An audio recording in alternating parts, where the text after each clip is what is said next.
నమస్కారం LTV news కి స్వాగతం. ముందుగా బులెటిన్ హెడ్లైన్స్. మంగళగిరి చేనేత కార్మికులతో సీఎం జగన్ ముఖాముఖి. రాజకీయంగా మంగళగిరిలో చేనేతలు ఎక్కువని వ్యాఖ్య. టీడీపీ అధినేత చంద్రబాబుపై మంత్రి చెల్లిపోయిన వేణుగోపాల్ కృష్ణ ఫైర్. మాటల చంద్రబాబు మాట్లాడేవన్నీ అబద్దాలే అని ఆగ్రహం. మంగళగిరిలో పర్యటించిన టీడీపీ జాతీయ ప్రధాన కార్యదర్శి నారా లోకేష్. మంగళగిరిలో కూటమి అభ్యర్థులను గెలిపించాలని పిలుపు. రాజకీయంగా మంగళగిరిలో చేనేతలు ఎక్కువ, అందుకే ఎమ్మెల్యే ఆళ్ల రామకృష్ణారెడ్డితో మాట్లాడిన ఇక్కడ చేనేత మహిళకు టికెట్ ఇచ్చాను అన్నారు సీఎం వైఎస్ జగన్మోహన్ రెడ్డి. నేతన నేస్తం పథకం కింద 970 కోట్ల రూపాయలు చేనేత కార్మికులకు అందించాం. మగ్గం ఉన్న ప్రతి కుటుంబానికి చేయూతనిచ్చిన ప్రభుత్వం మనది. కుల మత రాజకీయాలకు అతీతంగా లబ్ధి జరిగింది. గతంలో ఎప్పుడైనా ఇలాంటి పథకం అమలు చేసిన సందర్భం ఉందా? నేతన్నల సంక్షేమం అభివృద్ధి కోసం 3,706 కోట్ల రూపాయలు ఖర్చు చేశాం. 1.06 లక్షల మందికి లబ్ధి జరిగింది. గతంలో లంచాలిస్తే కూడా సంక్షేమ పథకం అందని పరిస్థితి ఉండదని ఆరోపించారు సీఎం వైఎస్ జగన్. మేమంతా సిద్ధం బస్సు యాత్రలో భాగంగా ఏపీ మంగళగిరిలోని సీకే కన్వెన్షన్ సెంటర్లో చేనేత కార్మికులతో ముఖాముఖి నిర్వహించిన వైఎస్ జగన్ ఈ సందర్భంగా మాట్లాడుతూ ఎన్నికల్లో మన బతుకులు మార్చే నాయకుడిని ఎన్నుకోవాలని సూచించారు. ఓటు వేసేటప్పుడు అప్రమత్తంగా లేకుంటే మళ్లీ మోసపోతామని హెచ్చరించారు. రంగురంగుల మేనిఫెస్టోతో వస్తున్న చంద్రబాబు విషయం జాగ్రత్తగా ఉండాలన్నారు. సూపర్ 6, 7 అంటూ వస్తున్న చంద్రబాబు గతంలో చేసిన అన్యాయాన్ని గుర్తు చేసుకోవాలన్న ఆయన, బీసీలు ఎక్కువగా ఉన్న మంగళగిరిలో బీసీకి టికెట్ ఇవ్వకుండా చంద్రబాబు ఫ్యామిలీయే పోటీ చేస్తుందని మండిపడ్డారు. ఇక చేనేత రంగాన్ని చంద్రబాబు పట్టించుకోలేదని విమర్శించారు.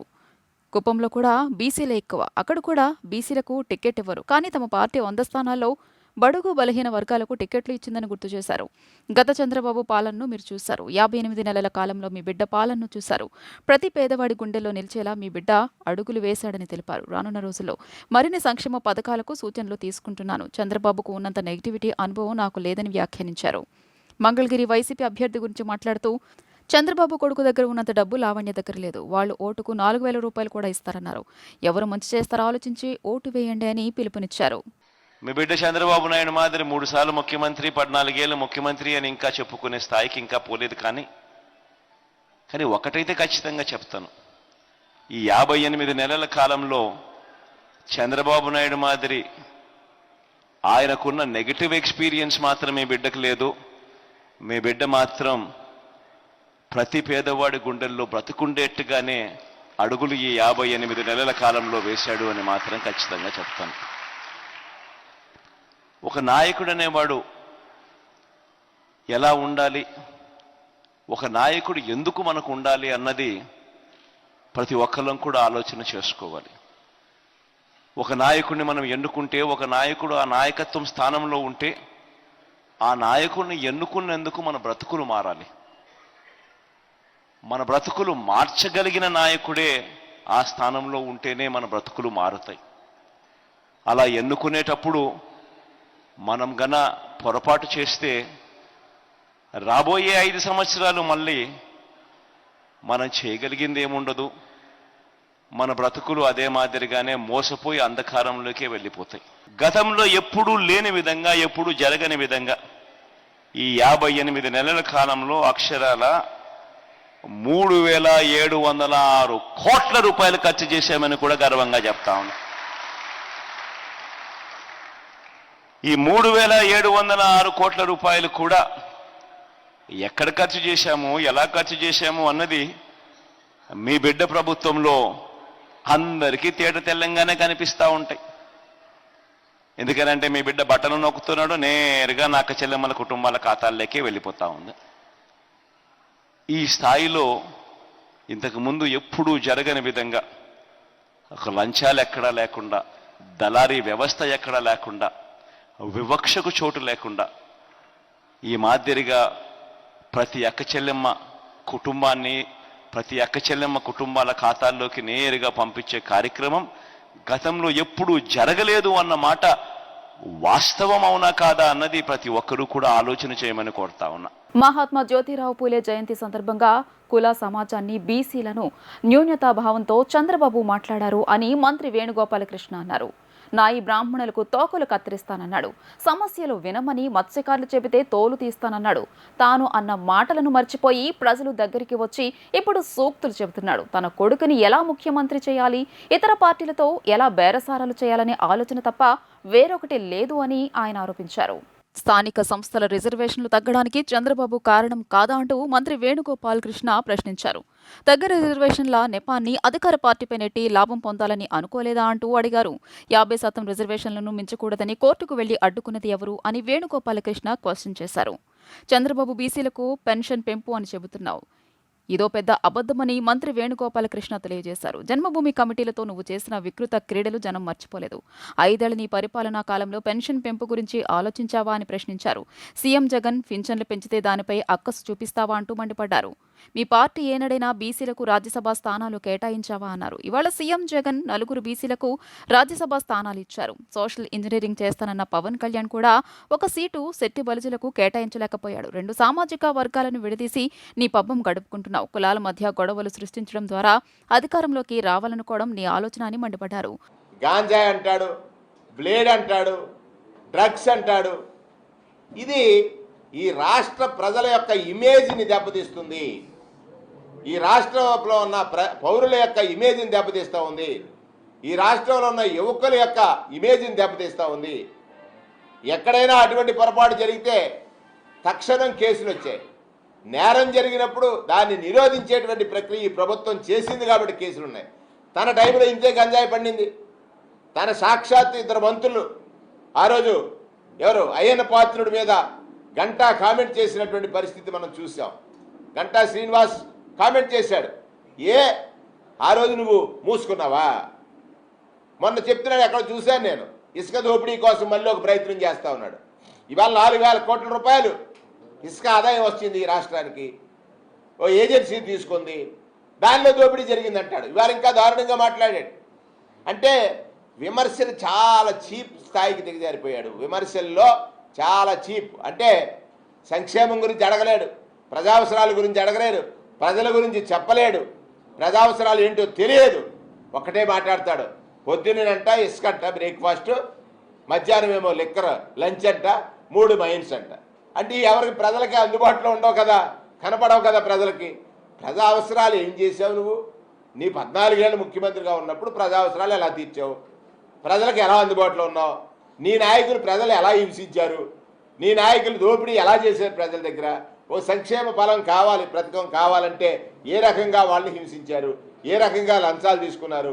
ఇవాళ లంచం లేని సంక్షేమం అందించి, లంచం లేని సంక్షేమం అంటే ప్రజలకు నేరుగా డీబీటీ ద్వారా పథకాలు పంపిణీ చేసినటువంటి జగన్మోహన్ రెడ్డి గారికి ఇతనికి పోలిక. 5 ఏళ్ల అరాచక పాలనలో నరకం చూసిన రాష్ట్ర ప్రజలు కూటమి అభ్యర్థులు భారీ మెజారిటీతో గెలిపించడానికి సిద్ధంగా ఉన్నారు.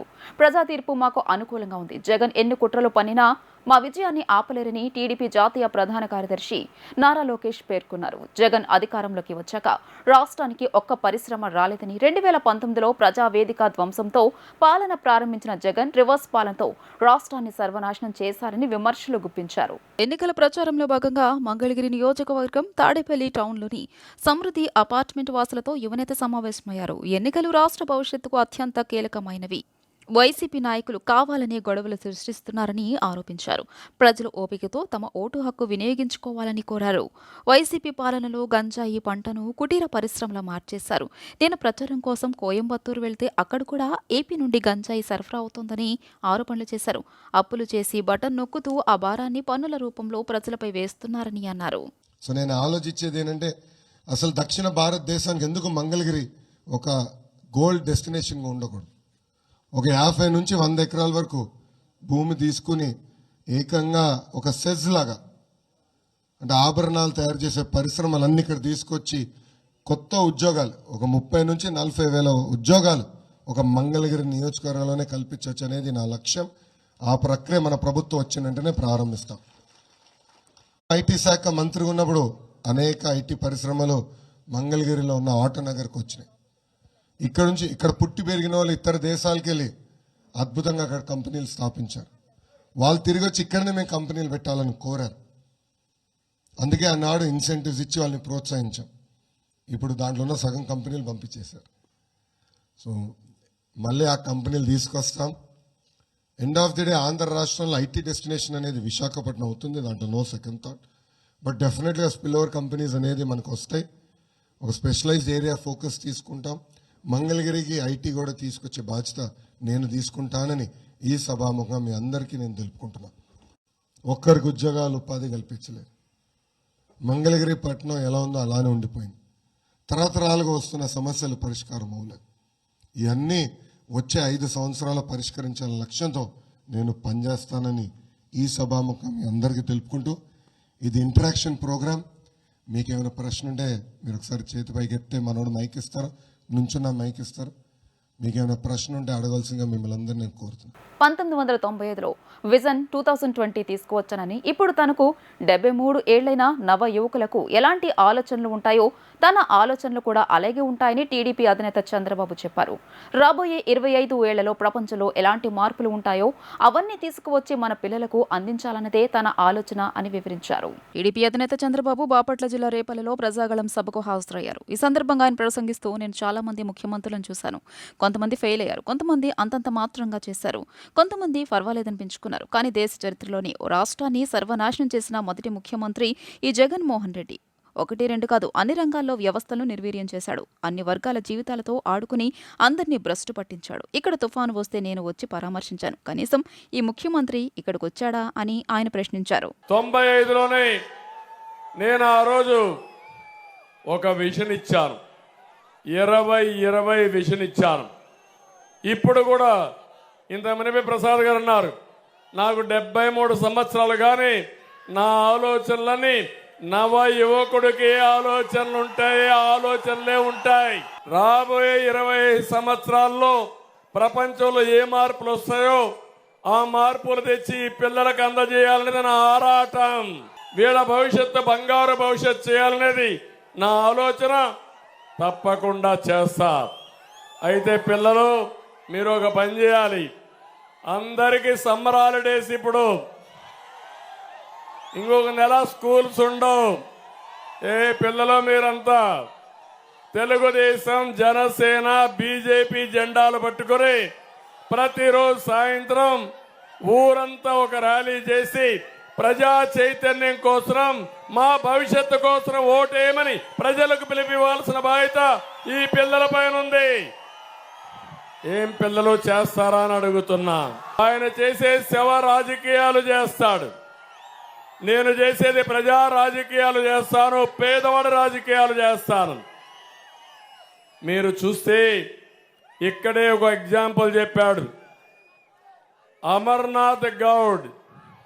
ఈ నియోజకవర్గం అక్కను వేధిస్తున్నారని, ఇది తప్పని ఇంట్లో చెప్పడమే కాకుండా ఎప్పటికప్పుడు ఆ విషయంలో అక్క కోసం ప్రయత్నం చేశాడు. ఆయన చేసింది ఇంట్లో చెప్పి ఇంట్లో వాళ్ళని జాగ్రత్త చేశాడు. ఆ నేరానికి ఆ కుర్రవాడిని సజీవ దహనం చేసి కాల్చేశారు. ముఖ్యమంత్రికి సిగ్గుంటే నేరుగా గ్రామానికి వచ్చి దోషుల్ని శిక్షించుండాల్సింది చేశాడమ్మా నేను అడుగుతున్నా.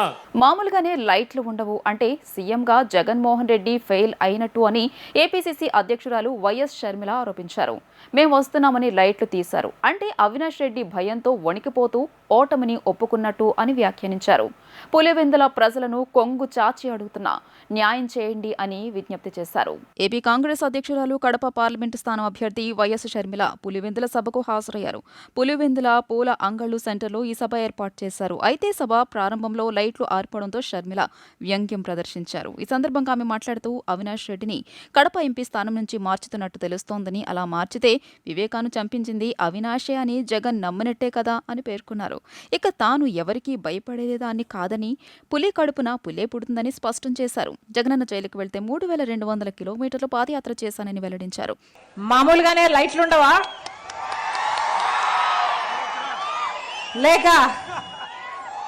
లేక మేము వస్తున్నామని లైట్లు తీసేశారా?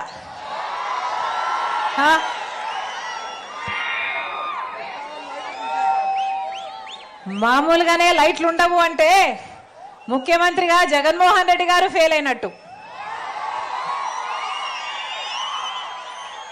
మేము వస్తున్నాము అని లైట్లు తీశారు అంటే అవినాష్ రెడ్డి గారు భయంతో వణికిపోతూ ఓటమిని ఒప్పుకున్నట్టు. జగనన్న జైలుకు వెళ్తే 3200 కిలోమీటర్లు పాదయాత్ర చేసిన దాన్ని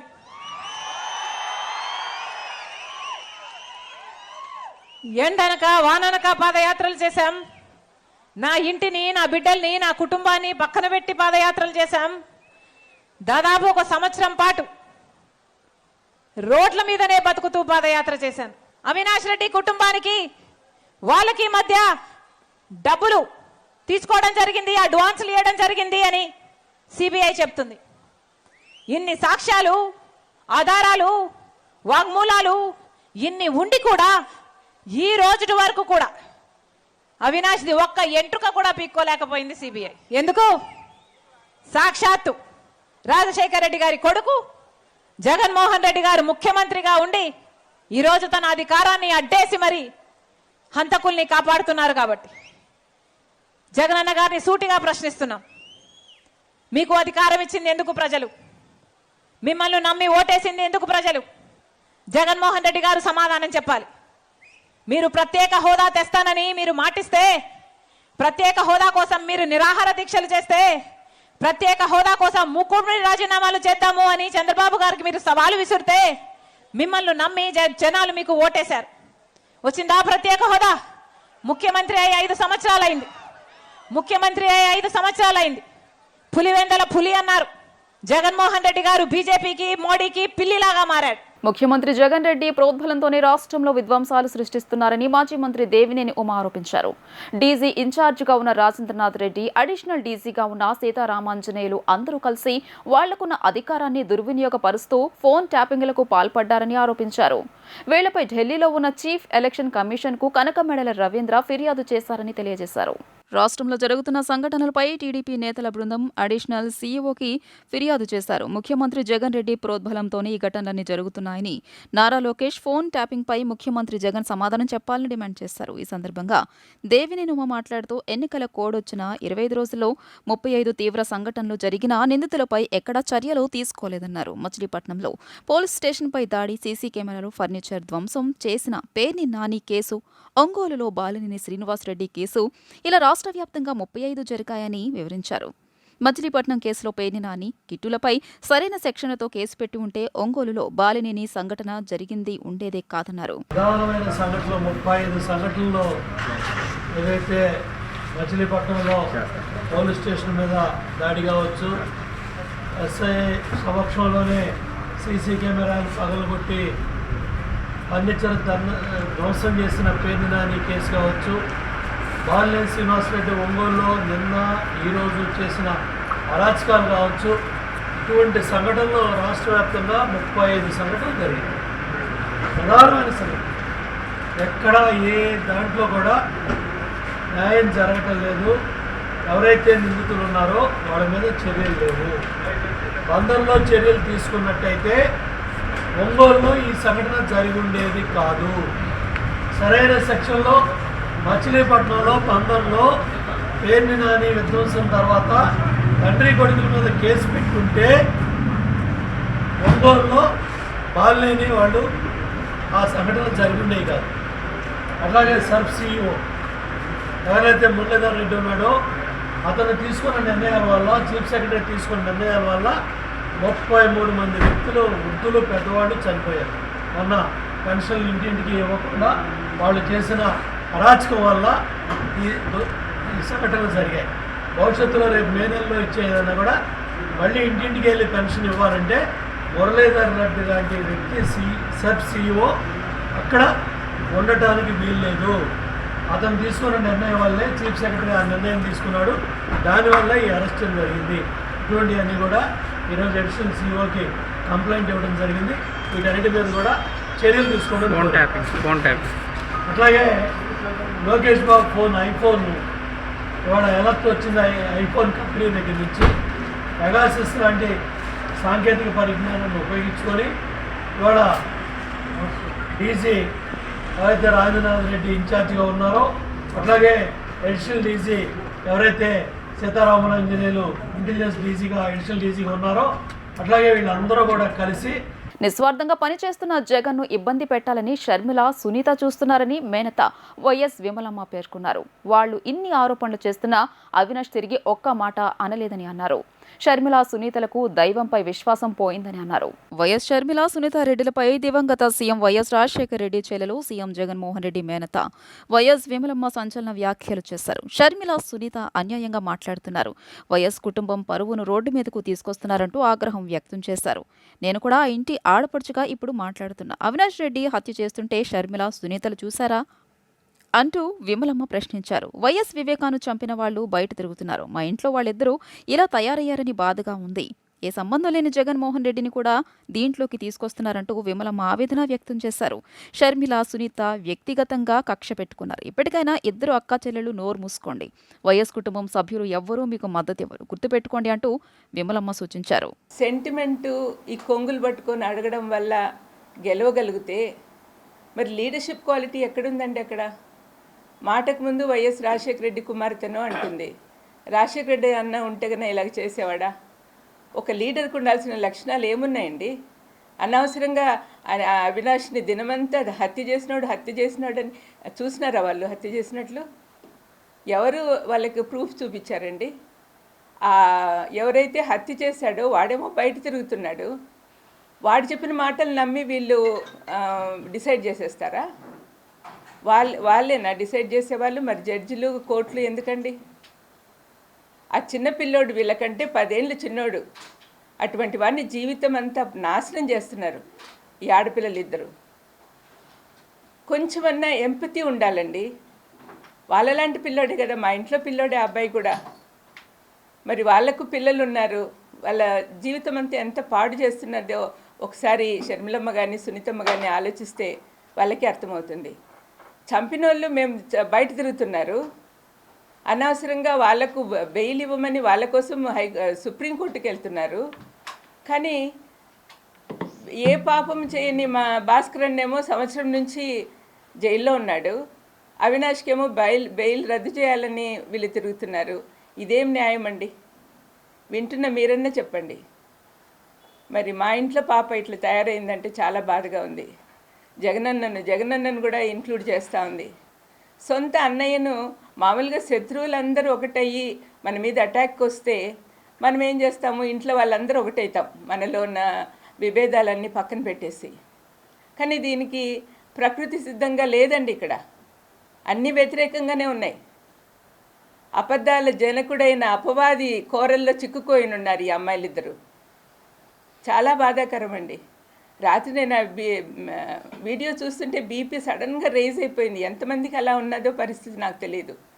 మా కుటుంబాన్ని రాజశేఖరన్నను కానీ వివేకమన్నను కానీ ప్రేమించే వాళ్ళు ఎంతమంది ఉన్నారు. రాజశేఖరన్నను ఇప్పటికి కూడా కోట్లాది మంది మనసులో పెట్టుకొని ఆరాధిస్తున్నారు. ఇంద్రకీలాద్రిపై జరుగుతున్న వసంత నవరాత్రి ఉత్సవాలు 3వ రోజుకు చేరుకున్నాయి. చైత్రశుద్ధ తదియను పురస్కరించుకొని చల్లని తల్లి దుర్గమ్మకు చామంతులతో లక్ష పుష్పార్చన నిర్వహించారు. వేద పండితుల మంత్రోచ్చరణలు, మంగళ వాయిద్యాల నడుమ పుష్పార్చన కన్నుల పండుగగా సాగింది. ఇంద్రకీలాద్రిపై వేంచేసి ఉన్న శ్రీ కనకదుర్గమ్మ వారి చైత్రమాస వసంత నవరాత్రి ఉత్సవాలు అంగరంగ వైభవంగా కొనసాగుతున్నాయి. ఈ ఉత్సవాలలో భాగంగా అమ్మవారికి లక్ష పుష్పార్చన భక్తి ప్రవత్తులతో నిర్వహించారు. చైత్రశుద్ధ తదియను పురస్కరించుకుని చల్లని తల్లి దుర్గమ్మకు చామంతులతో లక్ష పుష్పార్చన నిర్వహించారు. చిన్న రాజగోపురం ఎదురుగా అందంగా అలంకరించిన వేదికపై దుర్గమ్మ ఉత్సవ మూర్తిని ఉంచి షోడశోపచార పూజలు నిర్వహించారు. అనంతరం చక్కనైన చామంతులతో జగన్మాతకు పుష్పార్చన నిర్వహించారు. వేద పండితుల మంత్రోచ్చరణలు, మంగళ వాయిద్యాల నడుమ పుష్పార్చన నేత్రపర్వంగా సాగింది. భక్తులు విశేష సంఖ్యలో అమ్మవారిని దర్శించుకున్నారు.